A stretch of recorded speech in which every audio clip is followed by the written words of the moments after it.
right, so we know the new minimum wage, that hike introduced in the new year, but so what does it actually mean? Breaking this all down, Richard Southern over at 680. So words that it could cost 60,000 jobs. What does this all mean? You know, there's a big debate about this, and it's a good debate, Mel. Bank of Canada had a report out yesterday saying that the increase in the minimum wage, both here in Ontario and in Alberta, will cost Canada 60,000 jobs over the next 12 months. Not everyone's buying that, though. A lot of economists taking issue with that fact. Why?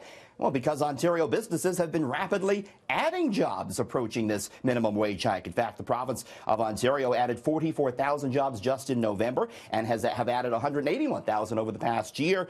Economic evidence shows time and time again that minimum wage supports economies, although businesses, we're hearing from them, they're struggling. They're being forced to pass along these costs to consumers. So, again, it's a good debate and one that's going to continue with, of course, the minimum wage set to spike again in 12 months' time.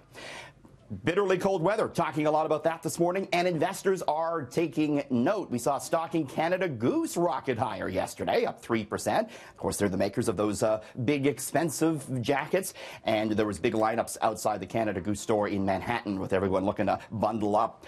Orange juice prices also skyrocketing with snow descending on parts of Florida, so we could soon be paying more for OJ at the grocery store. Here's an interesting story out of Orlando. Disney is removing the Do Not Disturb signs from some of its hotel rooms down in Disney World. They're being replaced with room occupied signs. It's to allow staff to enter the rooms on a daily basis. Of course, they will knock first. The changes follow the shooting by the Mandalay Bay in Las Vegas last year. Hilton making a similar decision at all of its North American hotels to allow staff in on a daily basis. End of an era in the skies. The last 747 flown by a North American airline has landed. Delta landed its last 747 flight last night.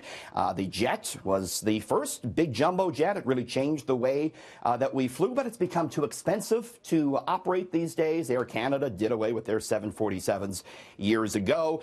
This last Delta flight that landed last night was anything but ordinary. Passengers were writing on the walls, and there was even a wedding in coach. Finally, the first tell-all book on the Trump presidency is out, written by Michael Wolff, and made big news yesterday with Steve Bannon being quoted in the book as saying that the meeting between the Trump campaign and a Russian lawyer was treasonous. That led the U.S. president to say that Bannon had lost his mind. All this coverage has the book rocketing to #1 on the Amazon bestseller list. It is the top-selling book right now. Kevin, do you want to hear some more bombshells from this book? Are you aware of some of the... I could not stop watching yesterday. Every hour, a different media outlet was releasing different bombshells. Now, we say it's out and it's #1. It's not out till Monday.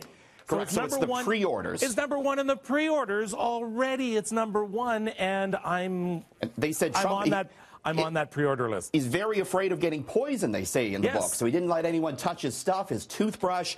He heads to bed. I actually like this. He heads to bed at 6:30 every day with a cheeseburger, and he watches 3 televisions showing all the old news channels. That actually sounds pretty good to me, Kevin. Well, he says the reason he likes McDonald's and KFC is because he's afraid of being poisoned. Yeah, because they buy it anonymously for him, so he knows nobody's going to poison him with that. And it went on about saying Ivanka Trump is dumb as a brick.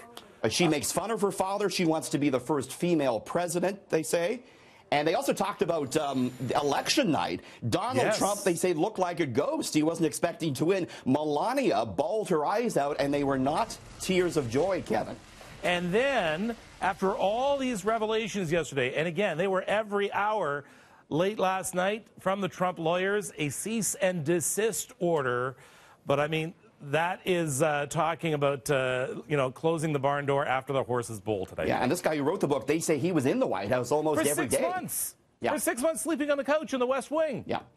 And we're going to notice him? He's going to be on some of the morning shows in the States this morning, so we're going to get some more revelations as the day goes on. Yeah.